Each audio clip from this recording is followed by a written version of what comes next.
Stage पर कैसर खालिद साहब और मनु ऋषि चड्ढा साहब। है दोस्तों, फिल्म और समाज, इनका रिश्ता बहुत पुराना है, बहुत कदीम है। जिसको आज हम फिल्म कहते हैं, अगर हम तारीख़ में जाकर देखें तो ड्रामे की सूरत में भी था, वो नाटक की सूरत में भी था, वो बंगाल में जतरा की सूरत में भी था, क्योंकि तब कोई सेलुलाइट नहीं हुआ करता था। लोग परफॉर्म करते थे और सामने ऑडियंस उसको देखा करती थी। फिर टेक्नोलॉजी ने वो वक्त हमें दिखाया कि ये मुमकिन हो सका कि फ़िल्मों को कैमरे पे कैद कर लिया जाए और बाद में उसको एडिट करके, उसमें कोई गलती है तो उसकी इस्लाह करके, और एक्टर के ज़रिए अगर कोई गलती हो रही है तो उसको बार बार रीटेक करवा कर एक परफेक्ट शॉट हासिल किया जाए और उसके बाद उसको आवाम के लिए पेश किया जाए। फिल्म समाज का आईना होता है, ऐसा कहा जाता है। समाज और फिल्म एक दूसरे को इस ढंग से इन्फ्लुएंस करते हैं कि जैसे एक गाड़ी के दो पहिए हों। हिंदुस्तान की खुशकिस्मती ये रही है कि हमारे यहाँ चूँकि यूनिटी इन डाइवर्सिटी, हमारे में इतने इलाके हैं, इतने खित्ते हैं, इतनी ज़ुबानें हैं, इतने सब कल्चर्स हैं कि हर कल्चर का जो मेन स्ट्रीम सिनेमा है, जिसको हम हिंदी सिनेमा कहते हैं, उसमें शायद उतना रिप्रेजेंटेशन नहीं होगा। मिसाल के तौर पर अगर हम कश्मीर को हिंदी फिल्मों में देखें तो शायद हमें डल झील, कुछ गाने, कुछ चिनार के पेड़, कुछ लोगों का कश्मीर में घूमने जाना, छुट्टी मनाने जाना वगैरह वगैरह चीज़ें याद आएंगी। लेकिन जैसे ही स्विट्ज़रलैंड शिफ्ट हो गया शूटिंग का ये जो वेन्यू है, कश्मीर धीरे धीरे हमारे जहन से निकलने लगा। यही कश्मीर हम हिंदी फिल्मों में देखते हैं। लेकिन इस मुल्क की खुशकिस्मती ये रही कि इसमें रीजनल सिनेमा भी एक बड़े लेवल पर अपना वजूद मनवाए हुए है। तमिल, तेलुगु, कन्नड़, मलयालम, ये सिनेमा तो हम सब जानते हैं। भोजपुरी सिनेमा एक बड़ा सिनेमा है। इसके अलावा इलाकाई सिनेमा जो है, वहाँ पे भी हम बहुत सारी चीज़ें देखते हैं, उसको भी उभरते हुए देख रहे हैं। उसमें अलग अलग ट्रेंड्स भी हम आते हुए देख रहे हैं। अब हमारी जो गुफ्तगू है, हमारे जो पैनलिस्ट हैं वो किसी तारुफ के मोहताज नहीं, इसलिए मैं वक्त भी ज़ाय नहीं करूँगा आपको। तो मैं सबसे पहले उनकी एक रिएक्शन ये जानना चाहूँगा फिल्म और समाज के ताल्लुक़ से, और फिर हम कश्मीर और फिल्म इसके ताल्लुक़ से अपनी गुफ्तगू का आगाज़ करेंगे। नो भाई। बिल्कुल।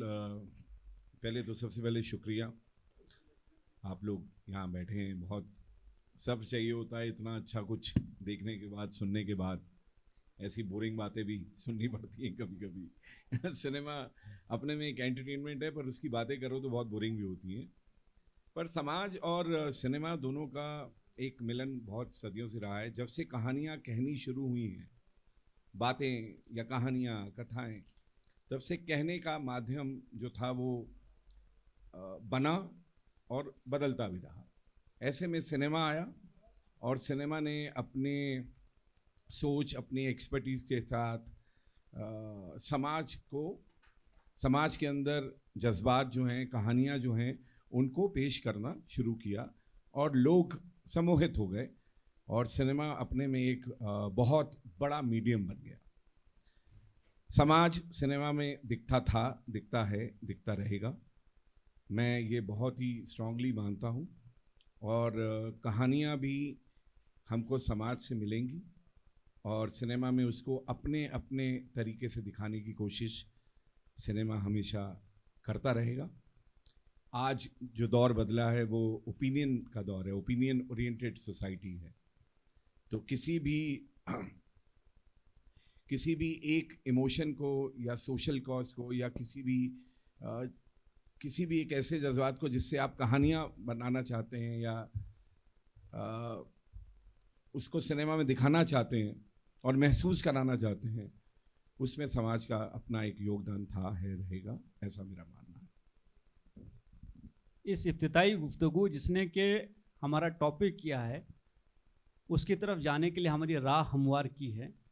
तो मैं अब अगले सवाल की तरफ जाता हूं, क्योंकि मैं चाहता हूं कि ऑडियंस धीरे धीरे उस फ्रेम से, उस थीम से कनेक्ट होती जाए जो आज का हमारा थीम है कि एक तो हम जनरल सिनेमा और so called main stream cinema देखते हैं, हमें रीजनल सिनेमा की ज़रूरत ही क्यों है? अपने लोगों के लिए।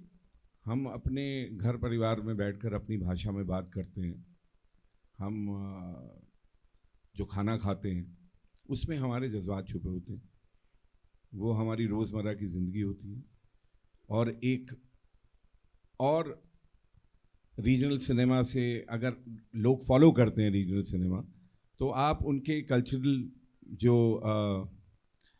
जो उनका व्यवहार है, उनकी जो कल्चरल एक्टिविटीज़ हैं, उनको आप देख सकते हैं।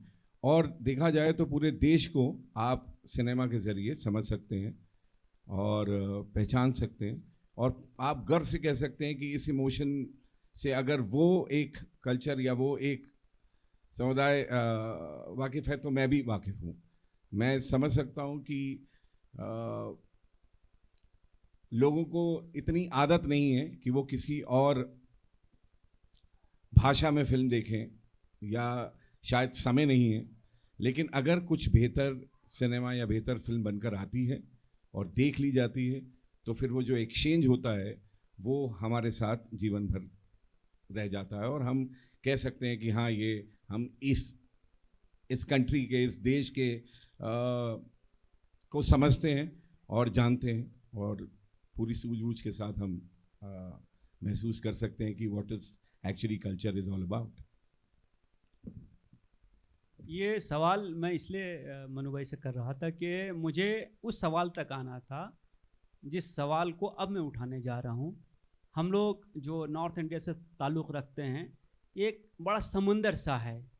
हमारे यहाँ कोई बिहारियत नहीं होती है। बिहार में चले थोड़ा बहुत बिहारी हो भी जाएगा, मैं बिहार से हूँ। यूपीयत कोई चीज़ नहीं है, लेकिन कश्मीर में कश्मीरियत एक चीज़ है, और ये उनके कल्चर का एक ऐसा पार्ट है जो उनका डिफाइनिंग कैरेक्टर आप कह लीजिए कि कश्मीरियत कश्मीर के लोगों की एक डिफाइनिंग कैरेक्टर है। और रीजनल सिनेमा, जैसा कि इन्होंने अभी जाहिर किया और क्लियर किया और एक्सप्रेस किया कि वो दरअसल जो आपके वो जज्बात हैं, वो फीलिंग्स हैं, वो ज़ुबान हैं, वो नुक्ते हैं, वो नुआंसेस हैं कल्चर के, जो शायद आप अपनी ही ज़ुबान में एक्सप्रेस कर सकें तो बेहतर समझ में आता है। अब जैसे एक छोटी मिसाल इसकी ये हो सकती है कि हम किसी आदमी को कहते हैं उल्लू, तो उल्लू से एक सिर्फ उल्लू चिड़िया की तरफ हमारा ख्याल नहीं जाता, बल्कि एक आदमी के पूरे किरदार के बारे में आपको एक जुमला, एक राय दे रहे हैं कि गधा, उल्लू। तो ये क्या होता है, इसको हम अंग्रेज़ी में अगर तर्जुमा कर दें तो ऐस और आउल ये कोई मफहूम नहीं आपको अदा कर पाएंगे, आप उसको चिड़िया और जानवर ही समझेंगे। तो कश्मीर में फिल्मों की जो हालत है, एक तो ये, और उसमें कश्मीरियत किस हद तक है, ये मेरा आपसे अगला सवाल है।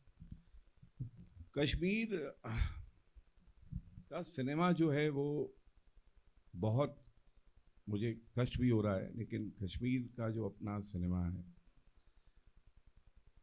वो बहुत सलीके से पहुंच तो नहीं रहा। जिसे हम मेन स्ट्रीम का नाम दे दें, या हम कहें कि ये फिल्में फलाना ढिमकाना शहर में इस हॉल पे लगती है, तो कश्मीरी फिल्में पहुंच तो नहीं रही हैं, क्योंकि कश्मीर के पास अपनी एक हिस्ट्री है, अपना एक अदब है, जिसको हम कह सकते हैं कि अपना एक कल्चर है, जिसे हम कश्मीरियत कह सकते हैं। वो पहुंच तो नहीं रही है, लेकिन फिर भी हम वाकिफ़ हैं, फिर भी हम जानते हैं कि किस किस दौर से कश्मीर निकला है। तो जो बाहर से देखते हैं वो कश्मीर में आकर कश्मीर के अंदर की कहानियाँ कहना चाहते हैं, जो अपने में एक बहुत स्ट्रॉन्ग इमोशन है कश्मीर के साथ। इसे भी एक मोहब्बत ही कहेंगे, बट क्योंकि मैंने पहले भी कहा कि एक ओपिनियन ओरिएंटेड सोसाइटी है, तो उसमें हम अपने अपने ओपिनियन, अपनी अपनी सोच, अपने ढंग से कहानी को कहना चाहते हैं। मैं सवाल का सही जवाब दे रहा हूँ? मुझे एक बार और दोहरा दें सवाल तो और बेहतर होगा। मैं दो चीज़ें जानना चाह रहा था इस हवाले से। तो कश्मीर में फ़िल्म की क्या हालत है, मीन्स की फ़िल्म मेकिंग की क्या हालत है, और दूसरी, क्या कश्मीर की फिल्मों में कश्मीरियत झलकती है या वो भी एक मलगोबा बन गया है? हाँ, एक समय था जब हम बाहर से देखते थे कश्मीर को, तो हमको हमेशा दिखता था कि शम्मी कपूर जो हैं वो बर्फ़ में नाच रहे हैं, वही ये कश्मीर है। फिर कश्मीर के अपने सोशल पॉलिटिकल चेंजेस जो हुए, उसकी वजह से वही नज़रिया दिखाना या कश्मीर के अंदर की दास्तान समझाना, सुनाना, दिखाना, उसकी कोशिश होती रही। मुझे हमेशा ये महसूस होता है कि पिछले कुछ 15 साल में अगर कश्मीर को लेकर कोई फिल्म बनी है तो उसको हमेशा एक पॉलिटिकल अंजाम ही दिया गया है, उसको पॉलिटिकली ही नज़र से देखा गया है। मुझे ऐसा महसूस होता है कि यहाँ पर भी किसी एक चूरन वाले की कहानी कहने का मन है। मुझे ऐसा लगता है कि यहाँ पर भी वो लोग हैं जो बहुत ही आम सोच और ख़ास बयां करना चाहते हैं अपने जज्बात को। तो कुछ ना कुछ यहाँ बहुत सरल तरीके से भी दिखाया जाए, क्योंकि यहाँ हम सुन रहे हैं कि अभी अच्छा लग रहा है श्रीनगर में, अच्छा लग रहा है कश्मीर में। अगर ये चेंजेस हो ही गए हैं तो क्यों ना आम जिंदगी को छूती हुई कुछ कहानियों को दर्शाया जाए। ये मेरा अपना मानना है कि एकदम सरल कहानियाँ, बिल्कुल किसी, हम यूपी के किसी बैंक मैनेजर की कहानी कहते हैं, क्यों ना हम श्रीनगर के भी एक बैंक मैनेजर की कहानी कहें। हम किसी कलर की कहानी कहते हैं, हम किसी गुंडे की, हम गैंगस्टर फिल्म के बारे में सोचते हैं तो अक्सर सोचते हैं कि चलो यूपी के बारे में एक कुछ कहने का मौका मिला है। बड़ा क्या कश्मीर में कुछ ऐसा नहीं है जो पॉलिटिकल ना हो लेकिन थोड़ा गैंगस्टर हो, उनके इमोशंस हो। क्या हम सत्या के अंदर हमने क्राइम देखा लेकिन हर क्रिमिनल का एक इमोशन देखा। उस तरीके की चीज़ें कि इतना सरल हो जाए, इतना अहम होता है कहानियों में सरल होना, इतना सरल हो जाए कि हम कल्चरली पकड़ लें और एक सवाल या अंडरलाइन किए बिना जितने हम आराम से यूपी, मध्य प्रदेश, पंजाब की कहानियाँ कह देते हैं, उतने ही सलीके से हम और तरीके से हम कश्मीर की कहानियाँ कहने लगे। तो मुझे लगता है कि अपने आप जहन में वो जो कुछ है वहाँ जिसका खौफ है, या कुछ ऐसा तो नहीं हो जाएगा जो अगर हम शूट करने जाएंगे या हम कोई वैसी कहानी कह दें या ऐसी कहानी कह दें, इसके बारे में बिना सोचे आप बिल्कुल सरल कहानियाँ जब किसी जगह की कहने लगते हैं तो वो अपने आप सिनेमा और ऑडियंस के बीच का हिस्सा बन जाता है। ये मेरा बहुत स्ट्रांग मानना है। ये बहुत खूबसूरती से आपने इस बात को पोर्ट्रे किया। और अगर आप मैं बल्कि ऑडियंस की तवज्जो इस तरह मबदूल कराऊंगा कि जो वर्ल्ड वार्स हुए हैं, स्पेशली सेकंड वर्ल्ड वार के पर्सपेक्टिव में बेइंतहा ऐसी कहानियाँ कही गई हैं, फिल्में बनाई गई हैं जिसमें वार उसका एक सब प्लॉट है। इंसानी रिश्तों की कहानी, कुर्बानियों की कहानी, बाप बच्चे के बीच की जो रिश्ते हैं उसके कहानी, बिछड़ने और मिलने की कहानी, आज़ादी हासिल करने की तलाश में T-34 आपने एक मूवी देखी होगी, टैंक लेके भाग गए हैं, वो कहानियाँ, बेशुमार ऐसी कहानियाँ हैं जो बहुत मुश्किल वक्तों में भी इंसानी रिश्तों की वो एक, आप ये कई नाजुक सी रग पे आप हाथ रखते हैं और वो कहानियाँ मकबूल होती हैं। ठीक है, इंसर्जेंसी का एक लंबा वक्फा, एक अरसा यहाँ पे रहा है। हिंदी फिल्मों में ज़्यादातर उसी चीज़ को कवर किया गया है, चाहे कबीर सिंह से, राजी से लेके जहाँ तक भी हों। लेकिन मुझे लगता है कि उसके बियॉन्ड भी बहुत कुछ कहने को है, इंसानी रिश्तों की कहानी। और ये कहानी वही कह सकते हैं जिन्होंने इसको महसूस किया है। मुझे लगता है कि इस फ्रेम में जहाँ फिल्में बनाना शायद बहुत मुश्किल होगा, तो क्या हमारे ड्रामे इन चीज़ों को रिफ्लेक्ट कर रहे हैं कहीं ना कहीं? आप पर्टिकुलर श्रीनगर, कश्मीर के बारे में? जी हाँ, मैं इस इलाके की बात कर रहा हूँ। देखिए, जज्बात तो बहुत एक कॉमन चीज़ होती है, वो तो कम्युनिकेट हो ही रहा है, हर प्लेटफॉर्म पे हो रहा है, OTT पे भी हो रहा है, थिएटर पे भी हो रहा है, सिनेमा में भी हो रहा है। लेकिन मैं फिर एक बात, क्योंकि बार बार आना नहीं होता है श्रीनगर और ऐसा मंच भी नहीं मिलता है कि आप अपने दिल की बात बोल पाएँ, मुझे अब भी ये कहना है, आपने कहा कि वॉर पर फिल्म बनती हैं, वॉर के माहौल पर बनती हैं और हम वहाँ बहुत सरल कहानियाँ ढूंढते हैं। मैं कहता हूँ कि हम कितना झूठ बोलते हैं अपनी ज़िंदगी। अगर हम श्रीनगर की बात करें और हम कहें कि सब जो कुछ बुरा हुआ है वो सब झूठ था, अब जो अच्छा हमें दिखा नहीं या हम महसूस कर रहे हैं या उम्मीद कर रहे हैं कि कुछ अच्छा हो जाए, उनकी झूठी कहानियाँ कह दो, सच्चे जज्बात, झूठी कहानियाँ। और हम श्रीनगर को बिल्कुल अंडरलाइन करके कह दें, इस तरीके से कहानियों को कहने लगे, इस तरीके से सिनेमा में हम दिखाएं या थिएटर में दिखाएं कि एक झूठ भी जो सुकून देता है ना, कि अच्छा ये सब है। अब थिएटर में एक वजनदार मीडियम है, जैसा आपने सवाल पूछा कि थिएटर में क्या ये दिख रहा है, वही कि थिएटर भी यहाँ का हर जगह पहुंच नहीं पा रहा, सिनेमा भी यहाँ का हर जगह पहुंच नहीं पा रहा, लेकिन कहानियों के जरिए हमेशा श्रीनगर, कश्मीर बहुत अहम हिस्सा रहा है। कभी कभी हम फिक्टिशियस कहानी कहकर हम बहुत सच दिखाते आ रहे हैं, बताते आ रहे हैं, और जिनको समझ आता है वो अपने आप समझ जाते हैं कि ये हमारे इस एरिया की कहानी है, ये हमारी इस स्टेट की कहानी है, और ये श्रीनगर की कहानी है। मैं खुले आवाज़ में कहूँ तो कोशिश जारी है। थिएटर ऐसा कि आप बिल्कुल स्ट्रेट फॉरवर्ड होकर श्रीनगर की कोई कहानी कहना चाहते हैं तो अभी तक पहुंच नहीं रही है। अगर हम यहाँ बैठकर बात भी करें और आपस में ही करने लगे कि क्या आपने कोई ऐसा नाटक देखा हो जिसमें हमने श्रीनगर को खुलकर महसूस कराया हो, कश्मीर को खुलकर महसूस कराया हो, तो शायद हम ढूंढ नहीं पाते हैं। इसी हवाले से इस गुफ्तगू को आगे बढ़ाते हुए, कल से आज तक हमने कश्मीर के कल्चर के बहुत सारे पहलू को देखा, महसूस किया, सुना, जिसमें एक कश्मीर का जो फोक सॉन्ग है, जो सूफ़ी पर्सपेक्टिव है, और जो सूफियों ने कलाम कहे हैं, वो हमें सुनना भी नसीब हुआ, उसके परफॉर्मेंसेस भी देखने नसीब हुए। बदकिस्मती से जो मेन स्ट्रीम सिनेमा है वो पंजाब तक आके रुक जाता है। बाबा बुल्ले शाह से आगे हम आगे बढ़ते ही नहीं हैं, हम यहाँ तक पहुँचते ही नहीं। क्या पीर पंजाल बीच में आ रहा है? क्यों नहीं कश्मीर का फोक मुल्क के दूसरे हिस्सों तक पहुँच रहा है? क्यों नहीं ये से हिंदी फिल्म इंडस्ट्री जो है उसके चीज़ों का हिस्सा हो रहा है? सिवाय एक बुमरू के मुझे नहीं लगता कि हमारे हॉटलाइन के लोग और बहुत सारे कश्मीरी फोक के चीज़ों से या सूफ़ी कलाम से वाकिफ़ भी हैं।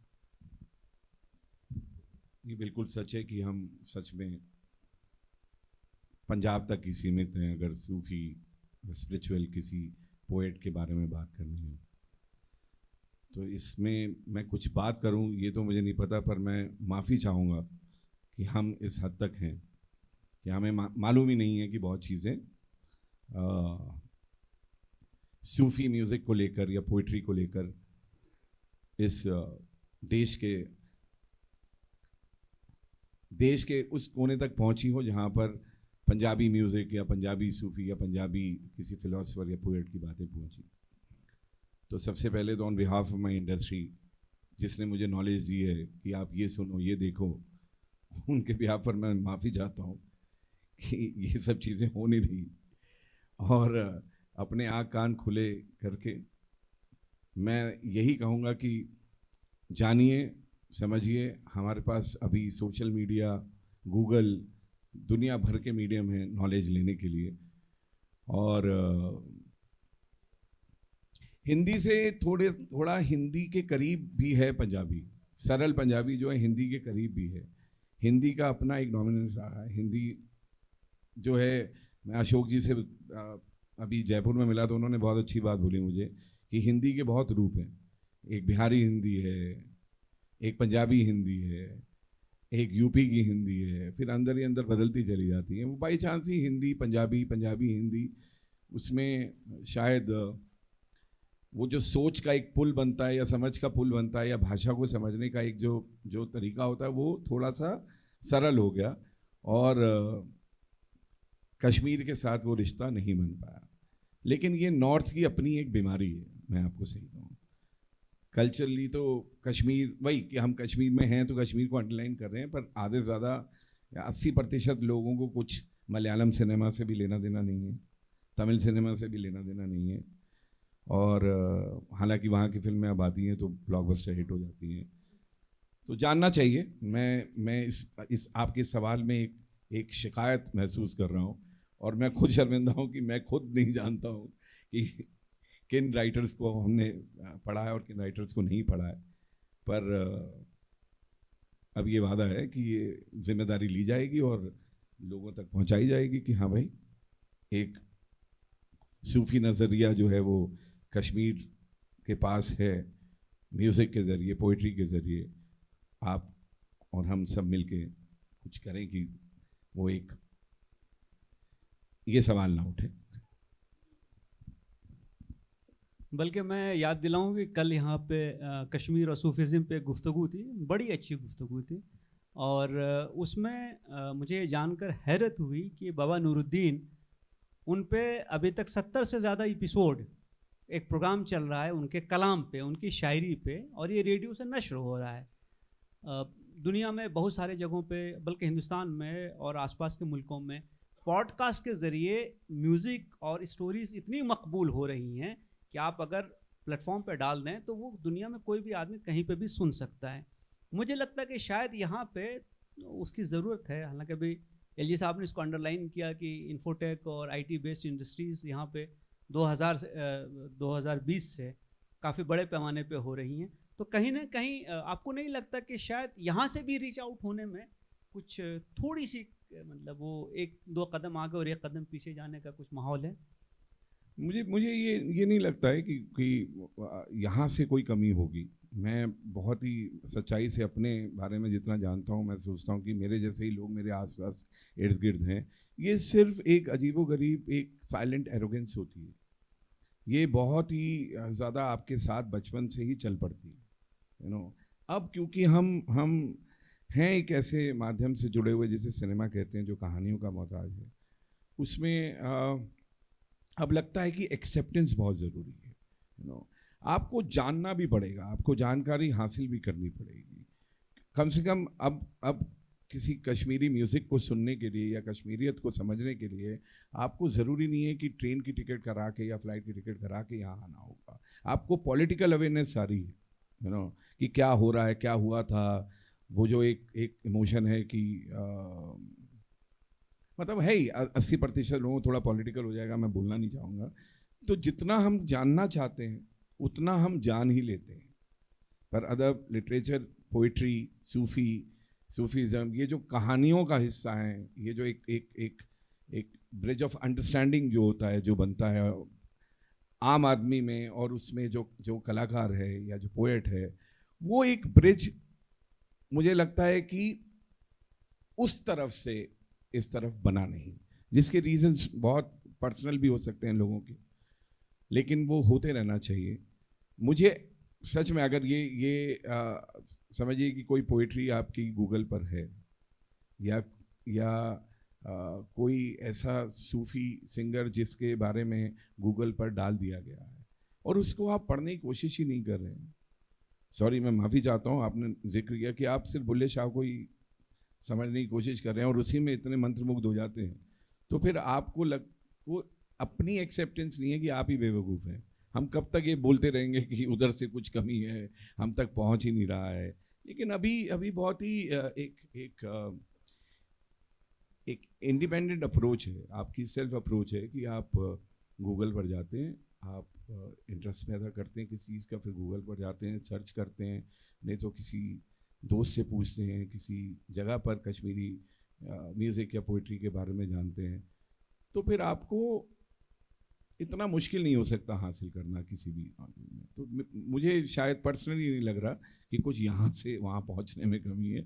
ऐसे लग रहा है अंदर से कुछ जज्बात जाएंगे तो चीज़ें बेहतर होंगी। मैं आपको और थोड़ा सा प्राउड करता हूँ। ऐसा क्यों है कि कश्मीर के एक्टर्स की हिंदी फिल्म इंडस्ट्री में उतनी ज़्यादा रिप्रेजेंटेशन नहीं है जितनी कि हम दूसरे स्टेट्स की देखते हैं?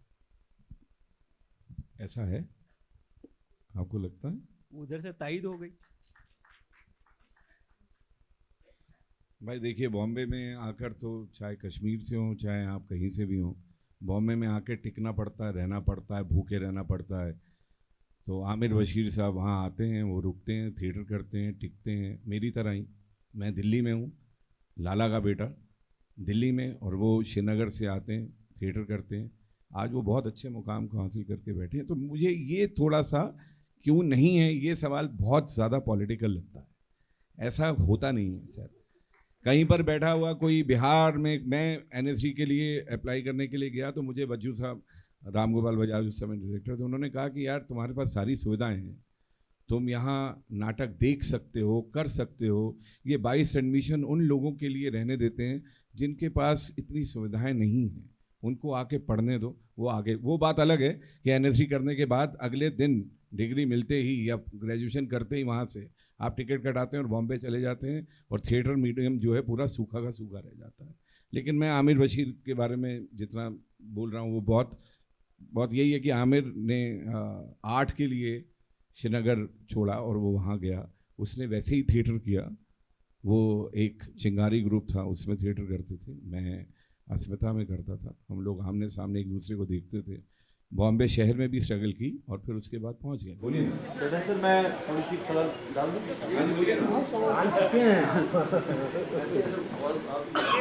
आइए आइए।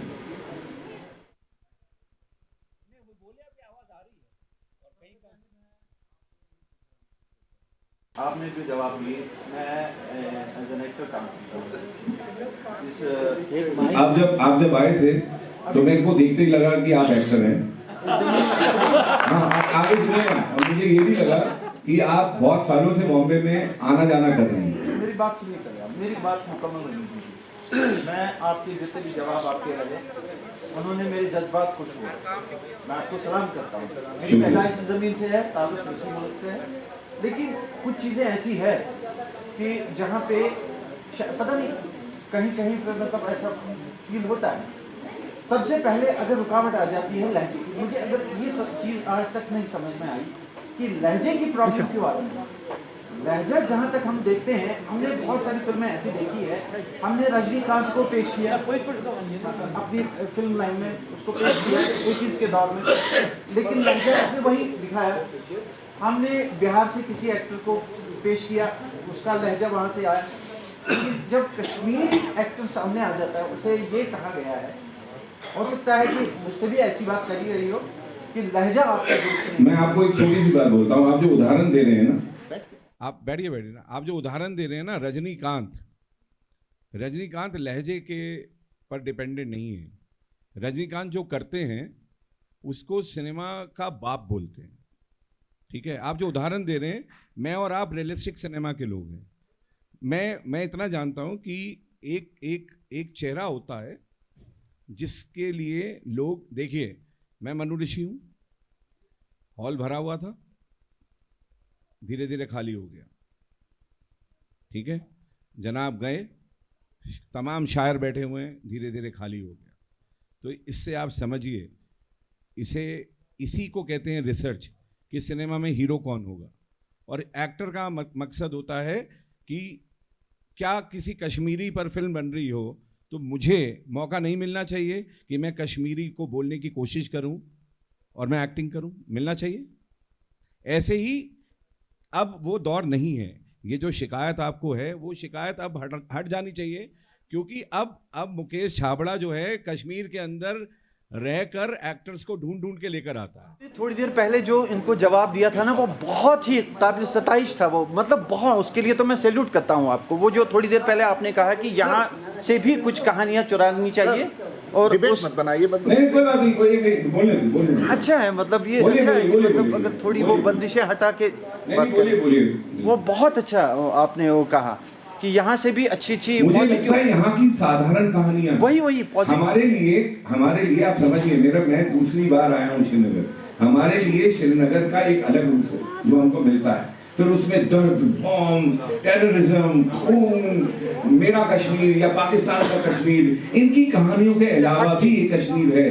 बिल्कुल। मुझे लगता है कि उस कश्मीर की कहानियां कहना तभी आएगा जब हम कश्मीर को कश्मीर द कश्मीर अंडरलाइन ना करें। बहुत खूबसूरत कहानियों की बात में बहुत खूबसूरत जज्बात थे, है, दर्द था, है, शायद नहीं रहेगा। अब वो चीज हटानी चाहिए। लेकिन क्या जरूरी थोड़ा ना कि यही कहानियां हम कहेंगे। मैंने कहा ना, एक बैंक मैनेजर की मुझे कहानी कहनी है जिसको कोई शिकायत ही नहीं, उसकी भी कहानी है।